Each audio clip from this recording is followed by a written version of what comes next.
ഇത് മീനാണ്. ഈ മീനിന്റെ പേരെന്താണെന്ന് എനിക്ക് അറിയില്ല കേട്ടോ. അങ്ങനത്തെ മീൻ ഞാൻ ആദ്യമായിട്ട് കാണുന്നു.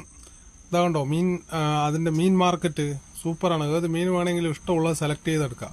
ഇത് ഗ്രില്ലഡ് വഴുതിരിങ്ങ, ഗ്രില്ലഡ് ചിക്കൻ പറയില്ലേ, അതുപോലെ ഗ്രില്ലഡ് വഴുതിരിങ്ങ കേട്ടോ. അതുപോലെ ഗ്രില്ല് ചെയ്താണ് എഗ് ചില്ലി, ഗ്രില്ല് ചെയ്താണ് ഈ സംഭവം എന്നാണ് അവകാശപ്പെടുന്നത്. ഈ കോവയ്ക്കയും അതുപോലെ ഗ്രില്ല് ചെയ്യാം എന്നാണ് പറയുന്നത്. നമ്മൾ കോവയ്ക്ക വീട്ടിൽ വറുക്കും.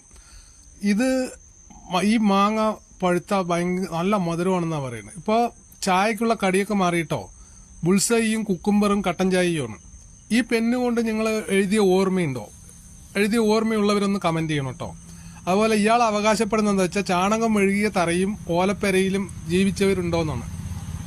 പിന്നെ ഇത് നമ്മുടെ ചെറുപ്പത്തിലുള്ള കളിപ്പാട്ടോട്ടോ. ഈ കളിപ്പാട്ടത്തിൽ കളിച്ചവരുണ്ടെങ്കിൽ കമന്റ് ചെയ്യുക.